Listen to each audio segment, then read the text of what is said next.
இலங்கையானது இப்பொழுது ஒரு ஊழலற்ற தேசமாக மாறி வருகின்றது. எனவே அதற்கு இப்பொழுது வழிகோலி இருக்கின்றது. திசைகாட்டி அதாவது என்பிபி என்று சொல்லப்படக்கூடிய அன்றகுமார திசாநாயக்க தலைமையிலான அந்த கட்சி மற்றும் கூட்டணி. எனவே அதில போட்டி போடுறதுக்கு நிறைய பேர் இப்போது மும்முரமாக இருக்கின்றார்கள். எனவே என்பிபியில நீங்க போட்டி போடுமா இருந்தா என்னென்ன தகுதிகள் வேண்டும் அப்படின்றத இந்த காணொலியில பார்க்கலாம். ஜேவிபி ஆனது எப்படி தேசிய மக்கள் சக்தியாக மாறியது அப்படின்றதை நாங்கள் பார்க்கலாம். அதே நேரத்தில் பார்த்தீங்கன்னா தான் முதலாவது வெளிநாட்டு பயணமாக ஜனாதிபதி அன்றகுமார திசாநாயக்க அவர்கள் இந்தியாவிற்கு தான் செல்வார் என்பதாக இப்பொழுது அதிகமாக பேசப்பட்டு வருகின்றது. அது ஒரு வகையில் இப்பொழுது உறுதியாக இருக்கின்றது. எனவே அது குறித்தான விடயங்களை இந்த காணொலியில் பார்க்கலாம். வாருங்கள். இது விஜய் தீரஸ் வீலாக். முதலாவதாக பார்த்தீங்கன்னா நவம்பர் மாதம் 14ஆம் தேதி இலங்கையுடைய 10வது பாராளுமன்ற தேர்தல் இடம்பெற உள்ளது. இந்த தேர்தலை பொறுத்தவரையில் இப்பொழுது பல கட்சிகள் கூட்டணிகளை அமைத்துக் கொண்டு எந்த கட்சியோடு போட்டி போடலாம் என்பதாக நிறைய பேர் பேசிக் கொண்டிருக்கிறார்கள். அதுல குறிப்பா பார்த்தீங்கன்னா பழம்பெரும் பழைய நிறைய அரசியல்வாதிகள் இப்பொழுது அடுத்த தேர்தலில் நான் போட்டி போட மாட்டேன் என்பதாக வெளிப்படையாக பேசிவிட்டு ஒதுங்கி கொண்டிருக்கிறார்கள். இதற்கு மிக முக்கியமான ஒரு காரணம் இருக்கின்றது. காரணம் அடுத்ததாக கிட்டத்தட்ட 150 ஆசனங்களை பெற்று என்பிபி என்று சொல்லப்படக்கூடிய தேசிய மக்கள் சக்தி ஆட்சியை கைப்பற்றும் என்பதாக இப்பொழுது பேசப்பட்டு வருகின்றது. குறிப்பாக வடக்கு, கிழக்கு, மலையகம், கொழும்பு ஆகிய பிரதேசங்களில் கடந்த ஜனாதிபதி தேர்தலின் பொழுது அதிகமான வாக்குகள் கிடைக்கப்பெறவில்லை. ஆனால் இப்பொழுது அவருடைய மனமும் மாற்றமடைந்து அடுத்து எங்களுடைய வாக்குகள் ஜேவிபி என்று சொல்லப்படக்கூடிய அன்றகுமார திசாநாயக்க தலைமையிலான அந்த என்பிபிக்கு தான் என்பதாக பேசப்பட்டு வருகின்றது. எனவேதான் ஒட்டுமொத்தமாக பார்க்கப்படுவது இப்பொழுது 150 ஆசனங்களை தனி பெரும்பான்மையோடு இவர்கள் கைப்பற்றுவார்கள் என்பது ஓரளவில் ஆர்வம் பலிப்பதற்கான வாய்ப்புகள் காணப்படுகின்றன. எங்கு பார்த்தாலும் யாரை பார்த்தாலும் என்பிபி அதாவது அன்றகுமார திசாநாயக்க என்பதாகத்தான் பேசிக் கொண்டிருக்கிறார்கள். சரி, எனவே இன்றைய தினம் 4ஆம் தேதி வேட்புமனு தாக்குதலுக்கான அந்த முதலாவது நாள் ஆரம்பித்திருக்கின்றது. எனவே தொடர்ச்சியாக 11ஆம் தேதி வரைக்கும் வேட்புமனு தாக்குதல்கள் ஏற்றுக்கொள்ளப்பட உள்ளன. எனவே நீங்களும் கூட உங்களுக்கு கூட ஆசை இருக்குமா இருந்தா எப்படி நீங்க என்பிபி கட்சி மூலமாக போட்டி போடணும்னு சொல்லி நீங்க நினைப்பீங்களா இருந்தா செய்ய வேண்டியது என்ன சொல்லி பாத்தீங்கன்னா இருந்தா உங்களுடைய முழு விவரங்கள் அடங்கிய அப்படியே உங்களுடைய பயோடேட்டா ஒவ்வொரு ஊர்லயும் அந்த கட்சியினுடைய செயலாளர் பொறுப்பாளர் என்பதாக காணப்படுவார். அவருக்கு நீங்கள் கையெழுத்தீங்கன்னு சொன்னா உடனடியாக உங்களுடைய அந்த சிவியை பார்த்துவிட்டு சுயபரக்கோவை பார்த்துவிட்டு உங்களுக்கு அழைப்பினை கொடுப்பார்கள். இதன் மூலமாக அவர்கள் எதிர்பார்ப்பது என்னென்ன ஸ்பெஷல் தகுதின்னு சொல்லி பாத்தீங்கன்னா நீங்க நன்கு படித்த ஒரு திரகாத்திரமான ஒரு இளைஞராக யுவதியாக இருக்க வேண்டும் என்பதுதான் அவருடைய எதிர்பார்ப்பாக காணப்படுகின்றது. அதை தாண்டி மிக முக்கியமாக எந்த விதமான குற்றச்செயலிலும் நீங்கள் ஈடுபட்டு போலீஸ் மூலமாக தண்டனை பெற்றவராக இருக்கக்கூடாது. எந்த விதமான சமூகத்துல பாதகமான ஒரு செயலையும் ஈடுபட்டிருக்கக்கூடாது. லஞ்சம், ஊழல் போன்ற விஷயங்கள்ல நீங்க எப்பொழுதுமே அடிப்படாத ஒருவராக காணப்பட வேண்டும். அதே நேரத்துல நீங்க தேர்தலுக்கு போட்டி போடுறதுக்கு தெரிவிக்கப்பட்டால் உங்களுடைய சொந்த பணத்தை தான் நீங்க ஒரு குறிப்பிட்ட அளவு தான் பணத்தை செலவு செய்யலாம். அதுக்கான கணக்கை காட்ட வேண்டும். கடன் வாங்கியோ இவ்வளவு நான் செலவு செய்வேன் என்பதாக பொய்யான வாக்குறுதிகளை நீங்க வழங்க முடியாது. இப்படியான நிறைய விஷயங்கள் உங்கள் மத்தியில் இருக்குமாக இருந்தால் நீங்க அந்த கட்சியின் மூலமாக போட்டி போடுறதுக்கு தகுதியானவர் என்பதாக தெரிவு செய்வார்கள். அதே நேரத்தில் இது என்பிபி அதாவது தேசிய மக்கள் சக்தி அப்படின்றது சேவை மனப்பான்கு உள்ள ஒரு கட்சி. எனவே நீங்க உழைக்கணும், அதிகமாக சம்பாதிக்கணும் அப்படின்னு சொல்லி யோசிச்சு அந்த கட்சிக்கு போவீங்களா இருந்தா அது முற்று முழுதா முடியாது அப்படின்றத நீங்க தெரிஞ்சுக்கொள்ளுங்க. குறிப்பா பார்த்தீங்களா இருந்தா சேவை எனும் பொழுது உங்களுக்கு பாராளுமன்றத்தால் வழங்கப்படக்கூடிய வரப்பிரசாதங்கள் எந்த விதமான வகையிலும் நீங்க அனுபவிக்க முடியாது. அப்படியே உங்களுக்கு நீங்க ஒரு உறுப்பினராக தெரிவு செய்யப்பட்டு உங்களுக்கு சம்பளம் வருமா இருந்தால் அந்த சம்பளமும் உங்களுக்கு வராது. குறிப்பாக அது ஜேவிபி என்பிபி கட்சிக்கு சென்று கட்சி தான் உங்களுடைய சம்பளத்தை தீர்மானிக்கும். ஆடம்பரமான ஒரு வாழ்க்கை வாழலாம், மிகப்பெரிய வாகனங்கள் நீங்க செல்லன்னு சொல்லி வச்சுங்கன்னா அப்படியான விஷயம் முடியாது. எனவே அவர்கள் கொடுக்கக்கூடிய விஷயங்களை மாத்திரம் தான் நீங்க பயன்படுத்தலாம். காரணம் அரசியல் அப்படின்றது ஒரு சேவை மனப்பாங்கு உடையது. அதை உழைப்பதற்கோ இல்லை சொன்னா அங்க சம்பாதித்து நீங்க பேர் புகழ் அடைவதற்கான ஒரு இடம் கிடையாது அப்படின்றது ஒட்டுமொத்தமா முழுமையா அந்த கட்சி நம்பி தங்களுடைய தேசிய கொள்கையாக பிரகடனப்படுத்தி வருகின்றது. இப்படியான எண்ணங்கள் உங்களுக்கு இருக்குமாக இருந்தால் நீங்க அந்த கட்சியில உறுப்பினராக மட்டும் இல்லாமல் போட்டியும் போடலாம்.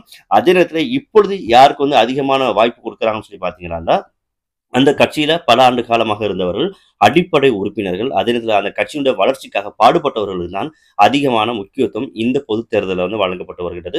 அதையும் தாண்டி சமூகத்தில் நல்ல திரகாத்திரமான நல்ல ஒழுக்கத்தோடு வாழக்கூடியவர்களுக்கும் அவர்கள் வாய்ப்பினை வழங்கி கொண்டிருக்கிறார்கள். எனவே உங்களுக்கும் அப்படியான ஒரு ஆசை இருக்குமா இருந்தால் எதிர்வரும் 11ஆம் தேதிக்குள் உங்களுடைய வேட்பு மனுக்களை நீங்கள் தாக்கல் செய்வதற்கு முன்பாக என்பிபி கட்சிக்கு சமர்ப்பித்து நீங்கள் வாய்ப்பினை பெற்றுக்கொள்ளக்கூடியதாக இருக்கும். எனவே இதுதான் இந்த காலகட்டத்தில் இப்பொழுது நீங்க தேசிய மக்கள் சக்தியில திசைக்காட்டில போட்டி போடுறதுக்கான அடிப்படையான தகுதிகளாக காணப்பட்டுள்ளன. அப்படி ஏதாவது இருப்பின் நீங்களும் உங்களுடைய விண்ணப்பங்களை சமர்ப்பிக்கக்கூடியதாக இருக்கும். சரி.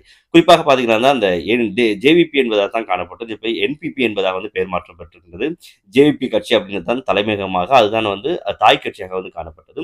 குறிப்பாக கடந்த தேர்தலோடு அவர்கள் வந்து தேசிய மக்கள் சக்தி அப்படின்ற ஒரு கூட்டணியை வந்து அமைத்தார்கள். அப்படி அமைக்கப்பட்ட அந்த கூட்டணி கூட ஏனைய கட்சிகளோடு கிடையாது. குறிப்பாக அந்த கட்சியில் இருக்கக்கூடிய அடிப்படை உறுப்பினர்களை வைத்துக்கொண்டு சமூகத்தில் நன்கு படித்த இன்ஜினியர், டாக்டர், முன்னாள் ஓய்வு பெற்ற ஒழுக்கமான நேர்மையான ராணுவ வீரர்கள் என்பதை இணைத்துக் கொண்டுதான் அந்த கட்சி வந்து என்பிபி தேசிய மக்கள் சக்தி என்ற பெயருடன் வந்து இயங்கிக் கொண்டிருக்கிறது.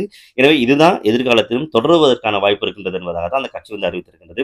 எனவேதான் இப்படியான வரப்பிரசாதங்கள் இருக்கக்கூடிய ஒரு பாராளுமன்றத்துக்கு நாங்கள் சென்றால் எதையும் அனுபவிக்க முடியாது, எதுவும் கிடைக்காது என்பதாக நிறைய பழம்பெரும் தலைவர்கள், இலங்கையை ஆண்ட முன்னாள் நிறைய பேர் வந்து விலகிக் கொண்டிருக்கிறார்கள். குறிப்பாக அடுத்த தேர்தலில் வந்து நான் போட்டி போடவில்லை என்பதாக வந்து.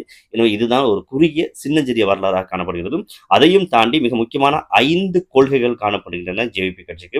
அதாவது வெளிநாட்டு அரசியல், அதென்ற உள்நாட்டு அரசியல், வெளிநாட்டு பொருளாதாரம், உள்நாட்டு பொருளாதாரம், அதனத்தை பார்த்தீங்கன்னா இலங்கையுடைய பொருளாதார அரசியல் நிலைமைகளை நீங்கள் தெரிந்தால் 5 கொள்கையின் அடிப்படையில் வந்து உங்களுக்கு வகுப்புகள் நடத்தப்பட்டு அதன் மூலமாக உங்களுக்கான வாய்ப்பு வழங்கப்படும். எனவே முக்கியமாக ஜேவிபிக்கு 5 மிக முக்கியமான கொள்கைகள் இதுவாகத்தான் காணப்படுகிறது.